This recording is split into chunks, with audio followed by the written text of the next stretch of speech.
So continuing with the 10 things you need to know when starting out in voiceover. Number 8. I can't believe I got to number 8. You've got to put in the work. Sorry to be a downer so soon into this blog, but as the title says, it's something you need to know. There are very few overnight successes in this business. Peel back the layers of any rags to riches story, and you will nearly always find evidence of hard work and passion. Hey, you can always try and buck the trend if you want, but I much prefer the path shown to work 99% of the time. Thank you very much. So, what does hard work look like? Well, that's a very difficult question to answer, as it is so unique for each person. Circumstances are different for everybody.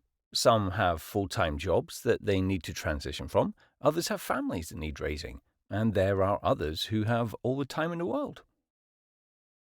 Here's my definition of hard work. Doing as much as or more than others who are successful in the industry of choice. I really think it is that simple. Many people think that the most successful businesses were a success because of a great idea and brilliant execution. That helps, without a shadow of a doubt, but it is never the whole story. The hard work that happens behind the scenes is sometimes incomprehensible. Hours upon hours of graft working towards an outcome with laser focus.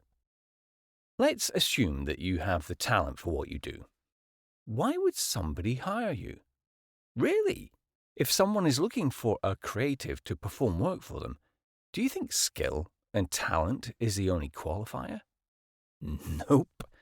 Much more important things take precedence. Trust, budget, familiarity, recommendations, reviews, and actually finding you.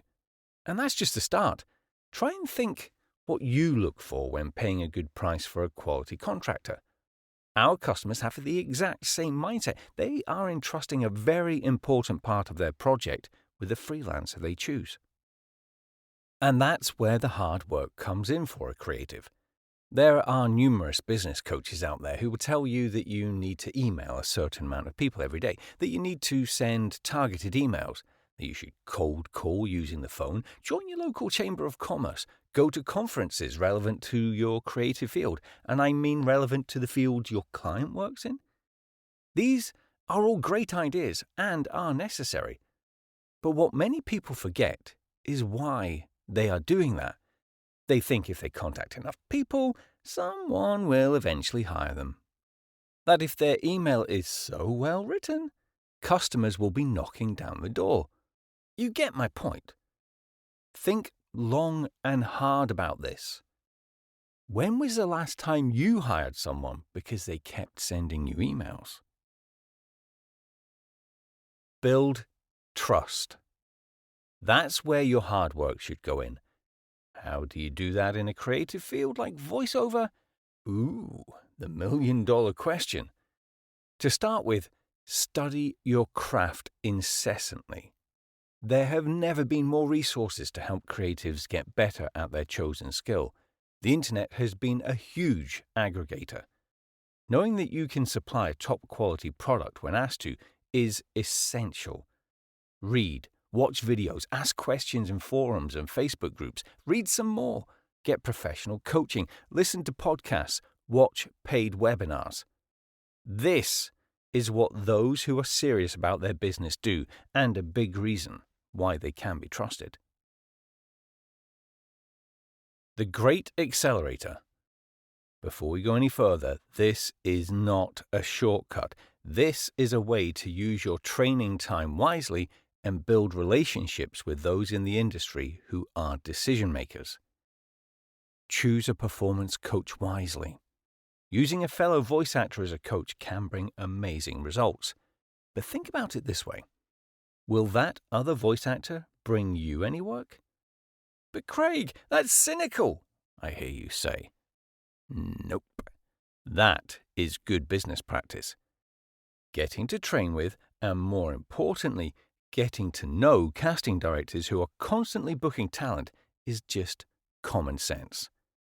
They know what the market is looking for, so they can train you with the necessary skills, and they are also the people who actually book work. Along the same lines, Get your voice in front of the movers and shakers in the industry. Pay to have your voice heard and critiqued if necessary. There are many opportunities for you to perform and receive feedback from industry leaders like JMC, who has free workouts on his Facebook page that pop up occasionally, and also hosts commercial workouts on Gravy for the Brain. Brad Shaw has a free workout group called Wonderland that usually has a guest coach that works in the industry.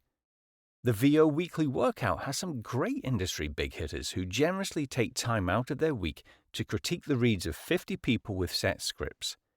There is a $20 charge, but that's nothing for what you are getting. Work harder and smarter. This is a creative profession you love. You are passionate about it. It's no brainer that you use that passion for your performances. Just don't forget to use it doing the mundane and essential things you need to do to grow your business. It works. If you don't believe me, check out Karen Gilfrey, Josh Alexander, Maria Pendolino, Carrie Olsen, and Paul Schmidt. These are some of the hardest working VOs I know, and every one of them puts in the work. They got where they are because they bust their asses and reap the rewards. If you don't work as hard as them, how can you expect the same results? As a bloke from Stratford-upon-Avon once said, that is the question.